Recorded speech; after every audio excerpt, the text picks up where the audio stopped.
नमस्कार विद्यार्थी मित्रांनो, पुन्हा एकदा आपल्या सर्वांचं हार्दिक स्वागत.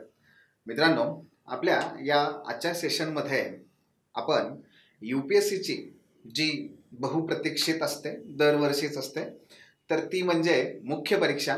त्या मुख्य परीक्षेच्या वेगवेगळ्या विषयांचं, वेगवेगळ्या पेपरचं आपण अनालिसिस करण्याची ही सिरीज सुरू करतोय. आणि यामध्ये सर्वप्रथम आज या ठिकाणी आपण एसे या पेपरचं विश्लेषण करणार आहोत. हे लक्षात घ्या की याचं आपण विश्लेषण करणार आहोत. यातल्या जे काही वेगवेगळे निबंध आहेत त्या निबंधाचीही चर्चा होईल, पण ती स्वतंत्र स्वरूपामध्ये आपण त्याची सिरीज पुढे घेऊनच येतोय. आज आपण आपल्या ह्या सेशनमध्ये इथे निबंध जो आहे तो निबंधचा जो पेपर होता आत्ताचा, त्या निबंधाच्या पेपरमध्ये नक्की काय स्वरूपाचा पॅटर्न होता, तो कसा बदललाय नाही बदललाय, आणि त्याचबरोबर मग विद्यार्थ्यांनी ज्या काही ही मेन्स दिलेली असेल तर त्यांचे अनुभव कसे होते, पुढे जे काही आपण मेन्स देणार आहोत तुम्ही सर्वजण, तुम्ही कुठल्या प्रकारे तयारी केली पाहिजे, तर या बेसिक बाबींविषयी त्या ठिकाणी चर्चा करणार आहोत. सुरुवात करूयात पहिल्या मुद्द्यापासून की या वर्षीचा जो एसेचा पेपर होता UPSCचा, तर हा नेहमीच बघा, लक्षात घ्या, एसेचा पेपर हा सगळ्यात महत्त्वाचा आहे. प्रत्येक विद्यार्थ्याला, जो कोणी UPSC तयारी करतो त्या प्रत्येक विद्यार्थ्याला हे माहिती आहे की एसे, एथिक्स आणि ऑप्शनल या 3 विषयावरतीच आपली खरी तर दारोमदार असणार आहे, आपल्याला यश मिळणार आहे. आणि त्यापैकी एसे हा अत्यंत क्रुशल रोल प्ले करतो. पण विद्यार्थी एका बाजूला काही ओव्हर कॉन्फिडन्समध्ये जातात, तर काही विद्यार्थी याच्या बाबत मात्र अत्यंत नकारात्मक परिस्थितीमध्ये जातात, भयभीत होतात. पण तसं व्हायचंय का? तर तसं बिलकुल व्हायचं नाही आहे. त्या पाठीमागे एक टेक्निक आहे, तंत्र आहे, आत्मसात केलं की ते जमतं.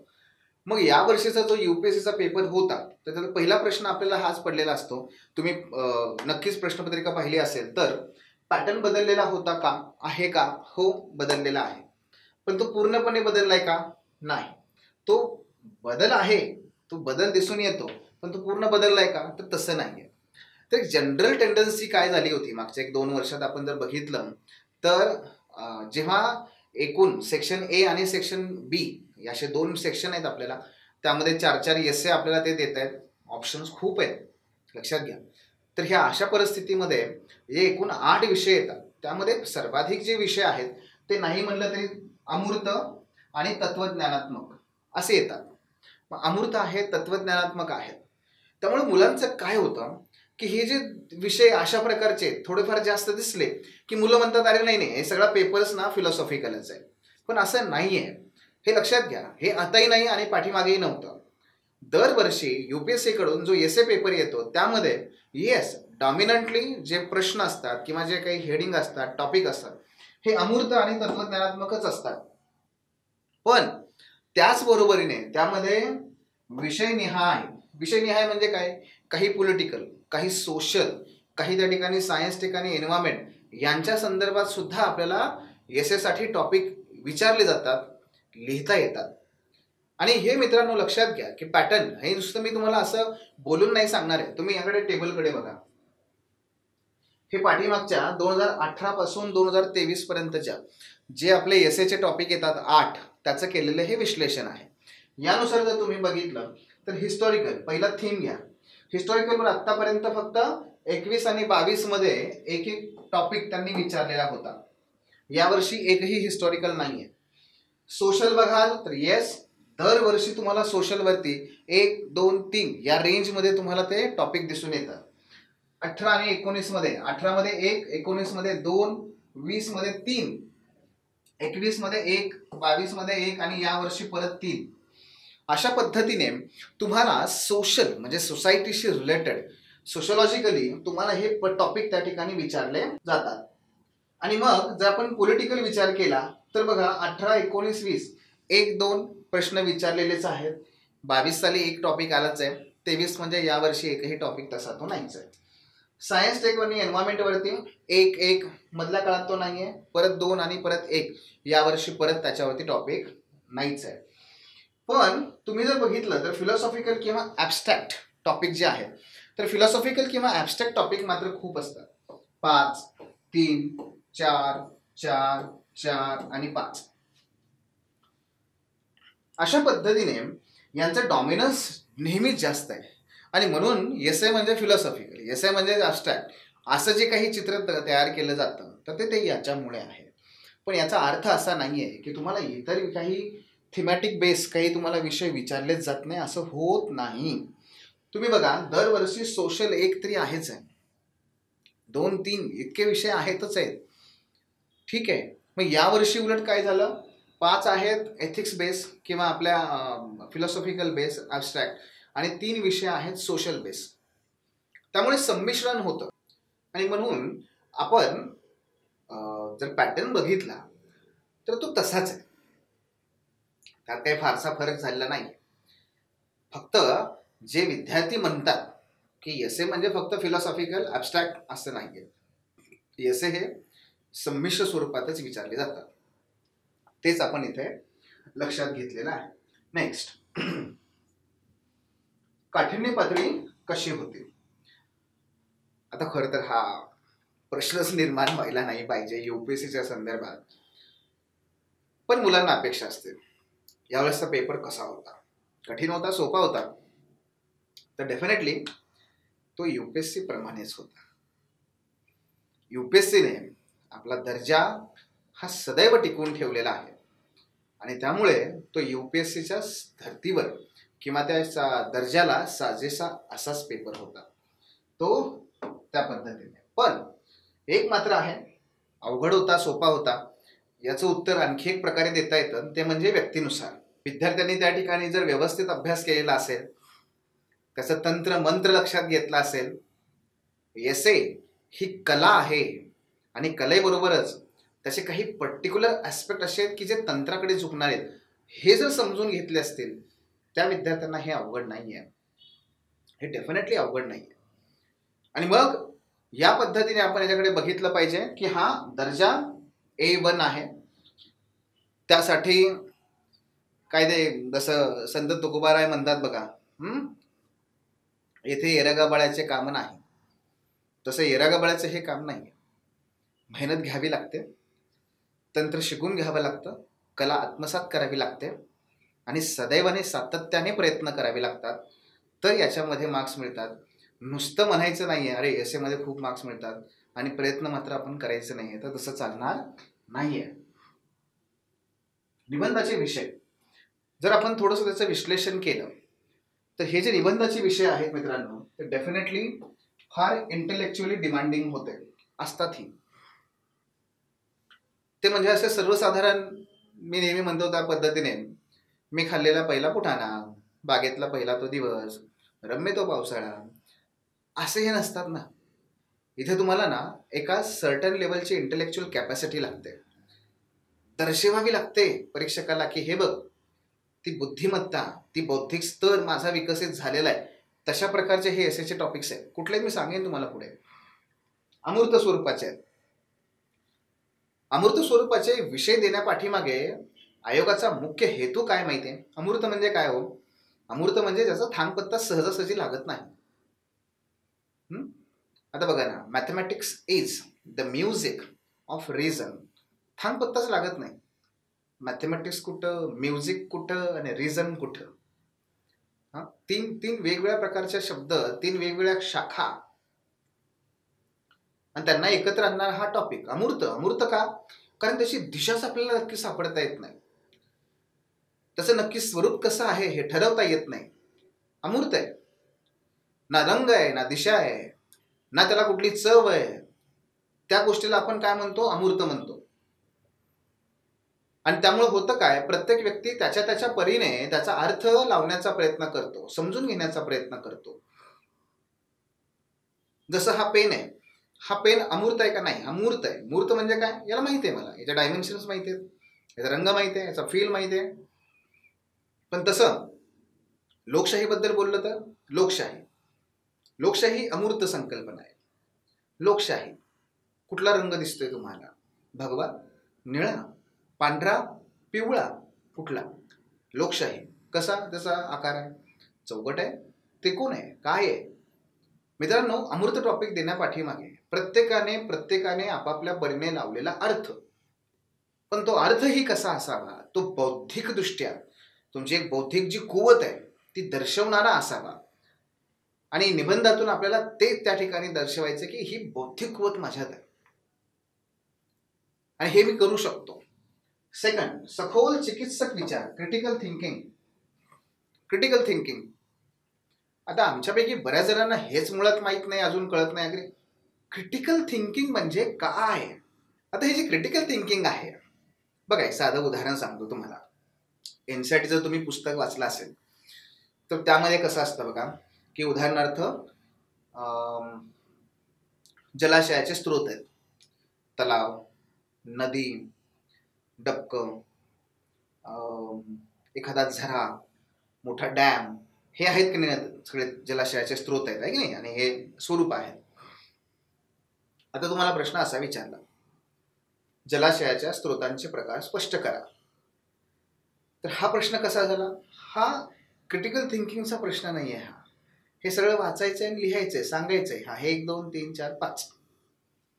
पण जर तुम्हाला असं विचारलं, ठीक आहे, तुम्हाला जर असं विचारलं की सहसा ज्या सभ्यता विकसित झालेल्या आहेत, civilisations, Indus civilisation, Chinese civilisation, Egyptian civilisation, तुम्हाला आता प्रश्न विचारतो, तुम्हाला असा प्रश्न विचारला की ज्या काही सिव्हिलायझेशन्स विकसित झालेल्या आहेत त्या नद्यांच्या किनारीच विकसित झालेल्या आहेत का?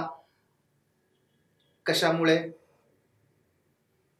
आता आपण जे सुरुवातीला जे बोललो, हे स्रोत आहेत, हे असं असं आहे, याच्या व्याख्या हे अशा आहेत, त्याच्यामध्ये याचं उत्तर नाही आहे. पण हे काय करतं, तुम्हाला विचार करायला भाग पाडतं.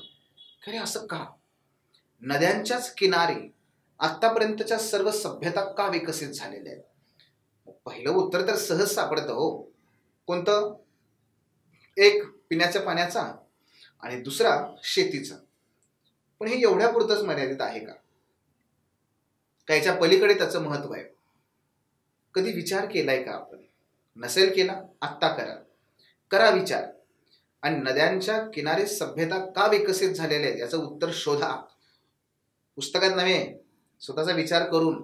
जर ते तुम्ही करू शकलात तर तुमच्याकडे क्रिटिकल थिंकिंग ॲबिलिटी आहे. एसे मधून आपल्याला तेच तपासायचं आहे. हे यूपीएससीने स्पष्टपणे सांगितलेलं आहे. तुमची क्रिटिकल थिंकिंग ॲबिलिटी हे जमलं पाहिजे बघा. आणि हे तपासणारेच यावर्षीचे सुद्धा विषय होते. विचार तार्किकपणे मांडावेत अशी अपेक्षा असते. आता सुद्धा जे आपले सगळे विषय आहेत ना, हे याच पद्धतीचे आहेत, तार्किक पद्धतीने मांडणारे. हॉस्टेलवरती तिकडं त्यात कॉटवर बेडवर दोघं बसलेत, इकडल्या बेडवर दोघं बसलेत आणि एकमेकांना आपलं अगदी 2 वाजले तरी सुद्धा ह्यांच्या गप्पा काही संपणार. आणि गप्पा का संपत नाहीत? कारण हा याचा मुद्दा ठासून सांगतो, तो त्याचा मुद्दा ठासून सांगतोय. पण ठासून सांगत असताना फक्त आवाजाचाच फक्त त्या ठिकाणी चढ उतार आहे, बाकी त्याला काही लॉजिकच नाही हो मुद्दा मांडत असताना. नाही नाही नाही नाही, अमुक अमुक पक्ष हाच खरा देशाला वाचवू शकेल. अरे पण का? कशामुळे? काय त्याची पाठीमागची कारणं? काही तर्कच नाहीये त्याला.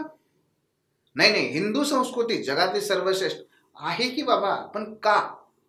कसं काय? कशाच्या आधारावर? हे सांगू शकलास तर ते तार्किकपण आहे.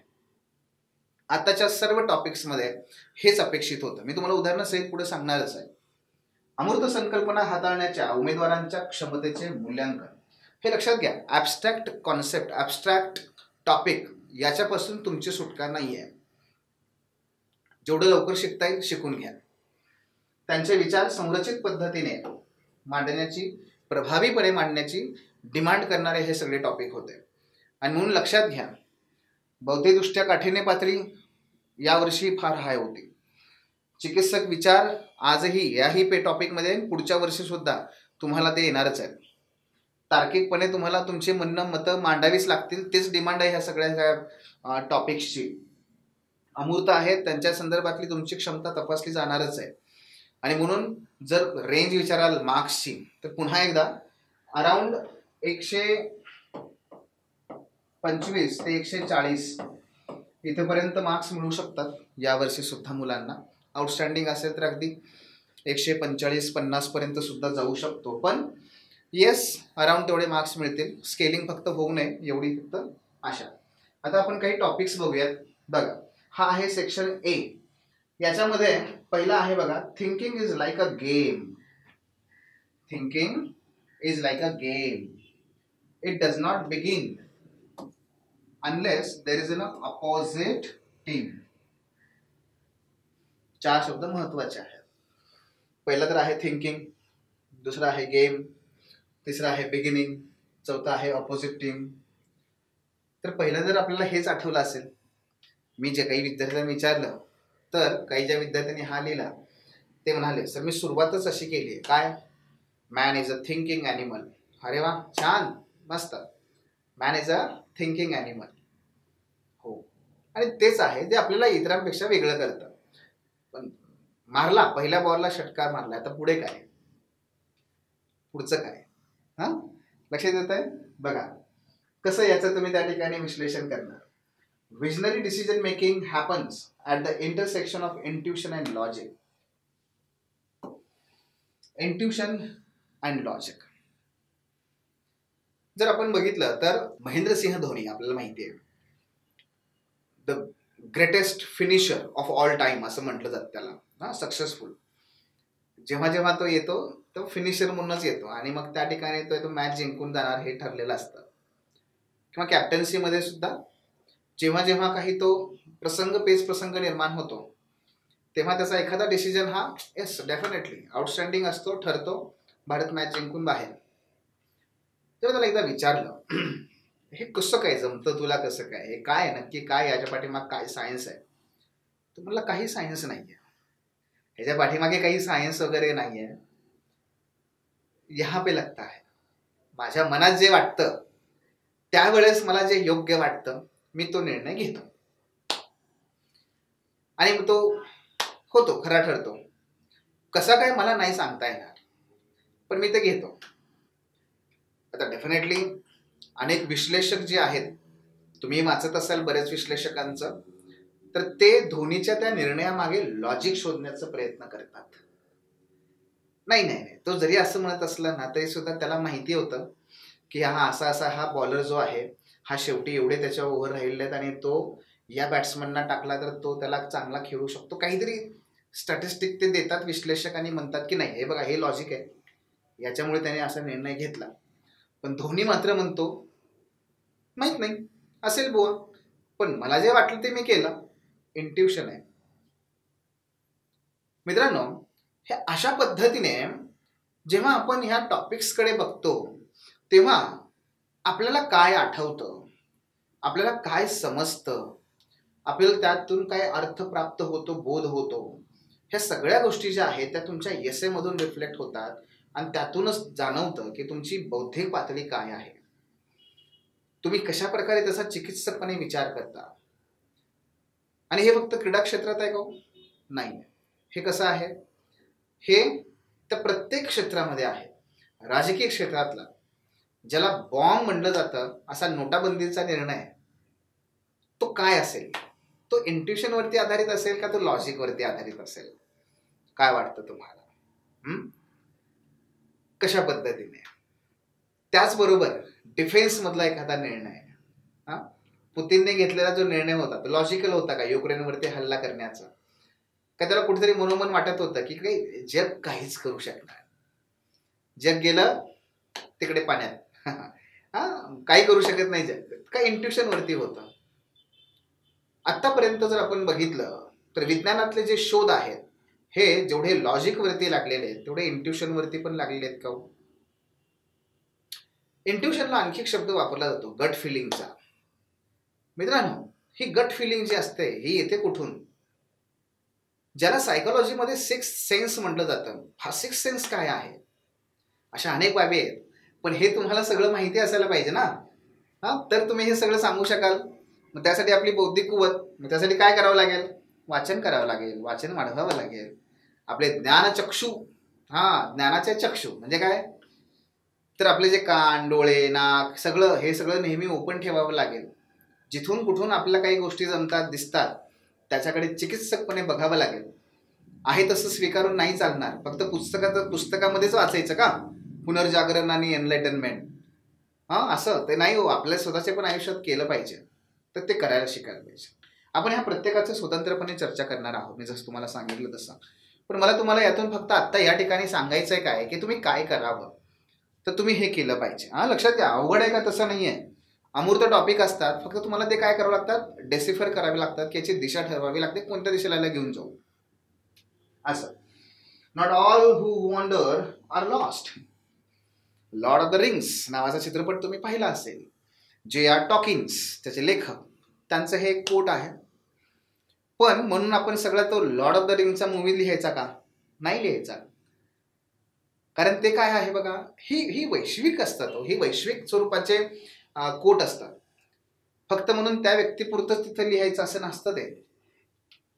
अवघे विश्वची माझे घर म्हणून फक्त काही आपण हे विचारलं उद्या तर आपण फक्त काही ज्ञानेश्वर माऊलींच्या पुरतं मर्यादित ठेवून लिहिणार का? वसुधैव कुटुंबकम म्हणून फक्त आपण काही त्या वेदांपर्यंतच मर्यादित राहणार का? तर असं नसतं. ही वैश्विक असतात, सर्व परिस्थितीला लागू होणारी, त्यांचं विश्लेषण करू शकणारी, त्याचा तर्क सांगू शकणारी ही कथनं असतात, कोट असतात. पण त्यासाठी पहिल्यांदा आपल्याला बेसिक तरी किमान माहिती असायलाच पाहिजे की हे नक्की काय आहे, कशा पद्धतीने आहे. आणि म्हणून आपलं वाचन वाढवावं लागेल. पुढचा मुद्दा सांगतो तुम्हाला, वाचन वाढवावं लागेल.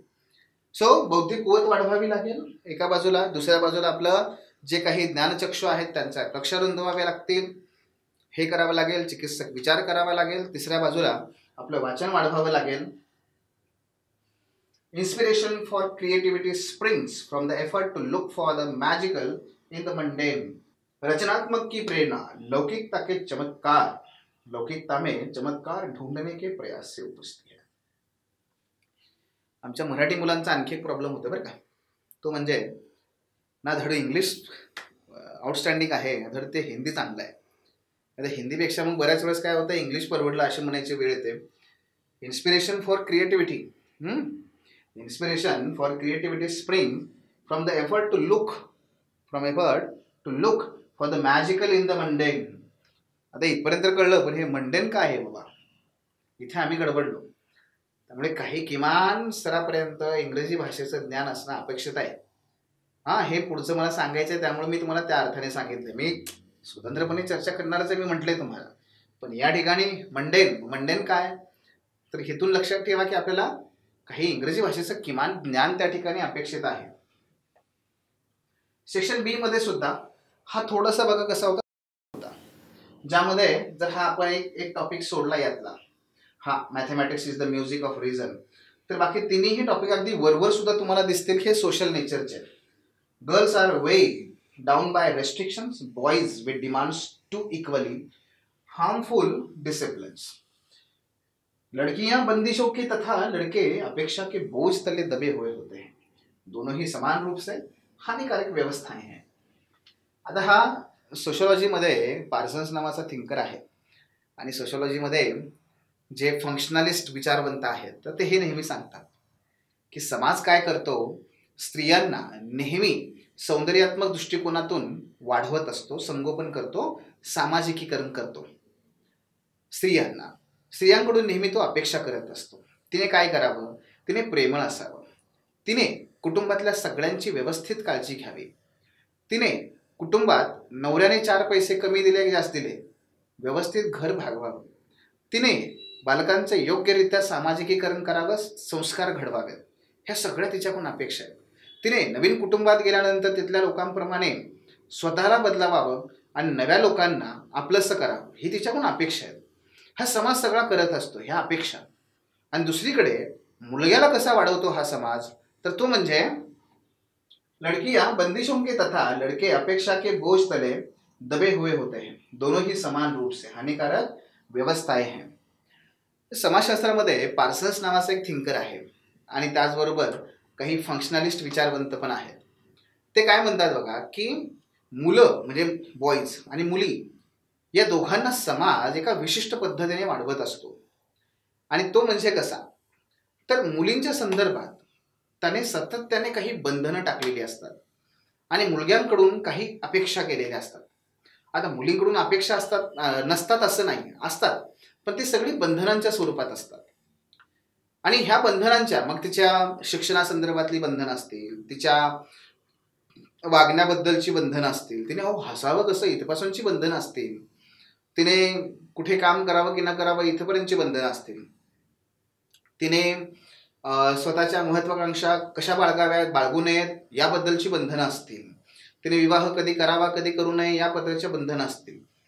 मात्र त्याचबरोबर जी मुलं आहेत, बॉईज, त्यांच्याकडून अपेक्षांची बाबी, त्याने त्या ठिकाणी पुरुषार्थ गाजवला पाहिजे ही अपेक्षा, कमावता असलं पाहिजे ही अपेक्षा, सगळ्यांचं संरक्षण केलं पाहिजे ही अपेक्षा, त्याने कुटुंबाचे लालन पोषण त्यासाठी गरजेच्या वस्तू आणल्या ही अपेक्षा, त्याने रडता कामा नये ही अपेक्षा, धाडसाने राहिलं पाहिजे ही अपेक्षा. आणि मित्रांनो, हे जसं आत्ता आपण बोललो तसं याच्या उलट पण आहेच की मुलींकडूनही अपेक्षा आहेत. मुलींनी काय केलं पाहिजे, दुसऱ्याच्या घरात गेल्यानंतर त्या मुलं लोकांना आपलंसं केलं पाहिजे. मुलींनी नेहमी प्रेमळ राहिलं पाहिजे. मुलींनी नेहमी त्या ठिकाणी त्या बालकांचं संगोपन करायचं आहे. ह्या सगळं त्याच्याकडून पण अपेक्षा आहेत की. आणि मुलग्यावरती पण बंधनं आहेतच की. मुलग्याने त्या ठिकाणी कशा प्रकारे वागावं ही बंधनं आहेतच त्याच्यावरती. आणि ही जी बंधनं आहेत म्हणजेच काय की हा एसे जाऊन आपल्याला म्हणतो की लडकियांवरती म्हणजे मुलींवरती बंधनं आहेत आणि मुलांकडून अपेक्षा आहेत, तर ते वाईस वर्सा पण होऊ शकतं. पण हे जेव्हा तुम्ही फक्त आता हे झालं वरवरचं, त्याचा फक्त अर्थ मी डिसिफर करण्याचा प्रयत्न केला. त्याला आपण जेवढा सखोलपणे जाऊ तर तेवढं ते आपल्याला वेगवेगळ्या पद्धतीने त्याला उलगडा करता येणार आहे. आणि निश्चितपणे आपण ते करूयात. पुढे बघा, इथे a society that has more justice is a society that needs less clarity. Justice आणि त्या बाबीवरती हा विषय आहे. समानता, समता आणि न्याय या 3 संकल्पना ज्यांना क्लिअर असतील त्यांना हा एसे खूप चांगल्या पद्धतीने समजू शकतो. आणि त्याचा कॉन्टेक्स्ट जो आहे तो भारतीय समाज आहे, जागतिक समाज आहे. मग ते अगदी पुरातन कालखंडाचा विचार केला तर गौतम बुद्ध ज्या जस्टिससाठी आणि ते क्लॅरिटी शोधण्याचा प्रयत्न करत होते, ठीक आहे, जो न्याय आहे काय, ज्या उत्तर वैदिक कालखंडामध्ये ज्या पद्धतीने अन्याय होत होता ज्या घटकांवरती, जे समाजातले घटक जे दुःखामध्ये होते, या सगळ्यांच्या मुक्ततेसाठीचा मार्ग शोधण्यासाठी अगोदर स्वतःची क्लॅरिटी पाहिजे. गेले, तपश्चर्या केली, त्यानंतर ध्यानधारणा केली आणि क्लॅरिटी घेऊन आले आणि मग त्यांनी तो उपाय सांगितलाय. हे लक्षात घ्या, तो जस्टिस आणि क्लॅरिटी. सो तिथपासून ते अगदी आत्तापर्यंतच्या मार्टिन ल्युथर ज्युनियर जे आहेत तर तिथपर्यंतच्या सिव्हिल राईट्स मुवमेंटपर्यंत आपल्याला सगळ्या गोष्टी यामध्ये सांगता येतात. Education is what remains after one has forgotten what one has learn in school. एज्युकेशनवरती नेहमीच आपल्याला माहिती आहे की असतोच, रिपीट होतोच, तो या पद्धतीने झालेला आहे. या सगळ्यामध्ये मित्रांनो आपल्याला आता काय करणं गरजेचं आहे तर क्लिअर कट. पहिला मुद्दा, आपलं वाचन वाढणं गरजेचं आहे. दुसरं, वाचन कुठून वाढवायचं आहे, मुख्य स्रोत आहे न्यूजपेपर, पण त्याचबरोबर आणखी अवांतर वाचन वाढलं तर ते फार महत्त्वाचं आहे. तिसरं, चांगल्या लोकांना ऐका.